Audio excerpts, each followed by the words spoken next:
Dubai രാജ്യാന്തര വിമാനത്താവളത്തിൽ ഈ വർഷം വ്യാജയാത്രാ രേഖകളുമായി എത്തിയ 366 പേരെ പിടികൂടിയതായി താമസ കുടിയേറ്റ വകുപ്പ്.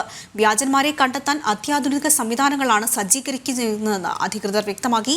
കഴിഞ്ഞ വർഷം ഇത്തരത്തിൽ 443 കേസുകളാണ് അന്തിമ തീർപ്പിനായി പബ്ലിക് പ്രോസിക്യൂഷന് കൈമാറിയത്. വ്യാജയാത്രാ രേഖകളുമായി ദുബായ് രാജ്യാന്തര വിമാനത്താവളത്തിലൂടെ കടന്നുപോകാമെന്ന് കരുതുന്നവർ ജാഗ്രത. അത്തരക്കാരെ നിഷ്പ്രയാസം വലയിലാക്കാൻ GDRFയുടെ ഡോക്യുമെന്റ് എക്സാമിനേഷൻ സെന്ററിന് മിനിറ്റുകൾ മതി. ദുബായ് വിമാനത്താവളത്തിലെ ടെർമിനൽ 1-ലാണ് കേന്ദ്രം പ്രവർത്തിക്കുന്നത്. ഈ സംവിധാനത്തിലൂടെയാണ് ദുബായിലൂടെ യാത്ര ചെയ്യുന്ന വ്യാജരെ തിരിച്ചറിയുന്നത്.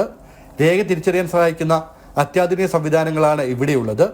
മുഴുവൻ രാജ്യങ്ങളുടെ പാസ്പോർട്ട് ഡാറ്റാബേസ് സെന്ററിൽ ലഭ്യമാണ്. ഇവിടെ വ്യാജ റെസിഡൻസി രേഖകളും വ്യാജ ലൈസൻസുകളും തിരിച്ചറിയാനുള്ള സൗകര്യവുമുണ്ട്.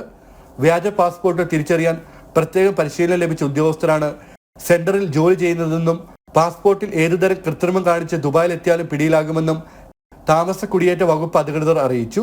ഇക്കൊല്ലം ജനുവരി മുതൽ മാർച്ച് വരെയുള്ള കാലയളവിൽ വ്യാജ യാത്രാരേഖകളുമായി എത്തിയ 366 പേരെയാണ് പിടികൂടിയത്. കഴിഞ്ഞ വർഷം ഇക്കാലയളവിൽ പിടിച്ചത് 355 കേസുകളായിരുന്നു. ഇതുകൂടാതെ കൃത്രിമമായി ഉണ്ടാക്കിയ വിവിധ തരത്തിലുള്ള എൻട്രി പെർമിറ്റുകൾ, തിരിച്ചറിയൽ കാർഡുകൾ, US ഗ്രീൻ കാർഡ് പോലുള്ള വിദേശ രാജ്യങ്ങളിൽ നൽകുന്ന റെസിഡൻസ് കാർഡുകൾ എന്നിവയും പിടികൂടിയിട്ടുണ്ട്. കഴിഞ്ഞ വർഷം സംശയാസ്പദമായ 16,127 യാത്രാരേഖകൾ പരിശോധിച്ചതിൽ 1,232 എണ്ണം വ്യാജമാണെന്ന് കണ്ടെത്തിയിരുന്നു.